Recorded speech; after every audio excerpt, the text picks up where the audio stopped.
Assalamualaikum warahmatullahi wabarakatuh. Perkenalkan, nama saya Bella Kastiawati, NIM 15022233303 dari kelas KM 4608. Di sini saya akan menjelaskan etika dalam filsafat komunikasi part 1. Dalam istilah filsafat, etika mengacu pada cabang filsafat yang mempelajari prinsip moral dan nilai yang mengatur perilaku manusia.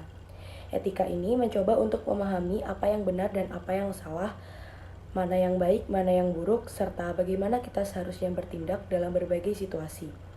Etika dibedakan dalam 3 pengertian. Yang pertama, apa yang baik dan kewajiban moral. Yang kedua, kumpulan asas atau nilai yang berkenaan dengan akhlak. Dan yang ketiga, nilai mengenai benar dan salah yang dianut masyarakat. Pada intinya, etika sendiri berfokus pada perilaku baik dan buruknya manusia dalam kehidupan bermasyarakat. Menurut Darji Darmodiharjo dan Siddhartha, sifat dasar etika adalah sifat kritis. Dengan begitu, etika sering disebut filsafat moral. Etika merupakan cabang filsafat yang berbicara mengenai tindakan manusia. Etika membahas baik buruk atau benar tidaknya tingkah laku dan tindakan manusia, serta sekaligus menyoroti kewajiban-kewajiban manusia. Etika mempersoalkan bagaimana manusia seharusnya berbuat atau bertindak. Nah, terdapat 7 perspektif etika komunikasi. Yang pertama, ada perspektif politik, yang meliputi sikap adil dan bebas memilih. Di sini, etika berfungsi untuk mengembangkan sebuah praktek komunikasi dengan cara memberikan kebebasan dalam memilih. Namun, perlu digarisbawahi bahwa kebebasan memilih ini merujuk pada hal positif dan baik. Contohnya yaitu seorang politisi yang jujur dan transparan dalam menyampaikan informasi kepada publik. Yang kedua, ada perspektif sifat manusia, yang meliputi kemampuan berpikir dan bagaimana cara mereka menggunakan simbol-simbol.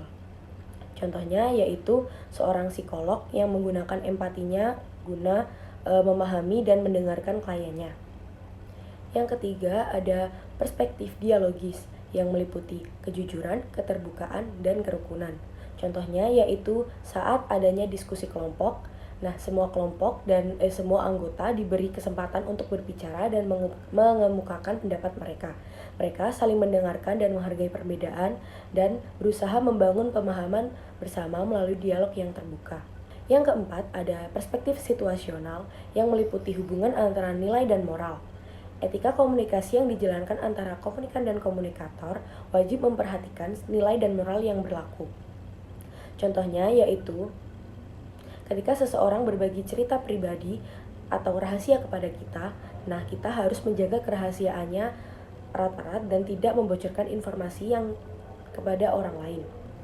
Yang kelima, ada perspektif religius yang meliputi standar agama. Dalam berkomunikasi membahas mengenai agama, komunikan dan komunikator wajib menggunakan dan memperhatikan bagaimana standar-standar etis agama yang dianut mereka. Contohnya yaitu tidak menghina agama lain atau diskriminasi dan perlakuan tidak adil dalam berkomunikasi agama. Yang keenam, ada perspektif utilitarian yang meliputi kegunaan, kesenangan, dan bahagia. Tindakan atau komunikasi dianggap etis jika menghasilkan konsekuensi yang paling besar atau paling banyak kebahagiaan bagi banyak orang. Seperti contoh yaitu media yang dapat membawa informasi penting atau membongkar kasus korupsi kepada publik. Yang ketujuh, yaitu ada perspektif legal yang meliputi etis dan kehormatan, mencakup pertimbangan tentang kepatuhan terhadap hukum dan peraturan yang mengatur komunikasi. Contohnya yaitu menghindari informasi yang salah atau merugikan karena dapat merusak reputasi orang lain. Contohnya yaitu stop menyebarkan berita hoax karena dapat melanggar hukum pencemaran nama baik. Privasi dalam etika filsafat komunikasi merujuk pada kebebasan. Nah, di sini kebebasan merujuk pada hal yang positif, seperti seseorang yang berhak untuk memilih mana yang baik bagi dirinya dan mana yang buruk bagi dirinya. Kebebasan ini juga membuat orang untuk memiliki tanggung jawab sepenuhnya.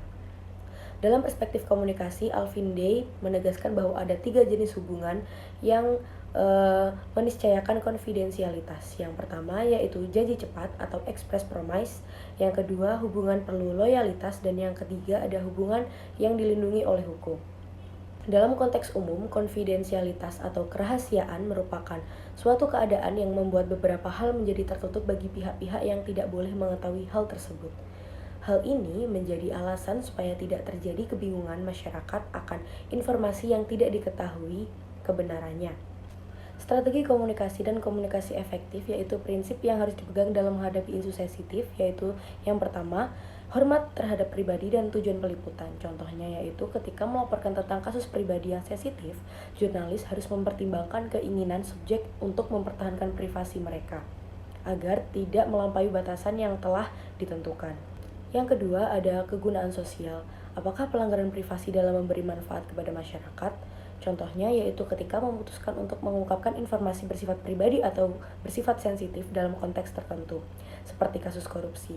Media harus mempertimbangkan manfaat sosial yang mungkin diperoleh dari penyebaran informasi tersebut, dan tetap menjaga rasa hormat terhadap privasi seseorang. Yang ketiga, ada keadilan, yakni berkaitan dengan pertanyaan sejauh mana privasi subjek layak untuk diangkat.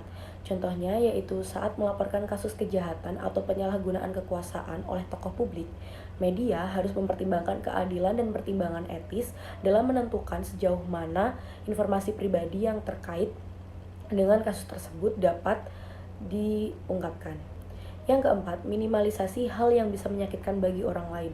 Contohnya yaitu saat menghadapi isu yang sensitif seperti kecelakaan atau bencana alam, komunikator harus mempertimbangkan cara penyampaian informasi yang sensitif dan menghindari memperburuk situasi yang sudah terjadi bagi orang yang terkena dampak tersebut.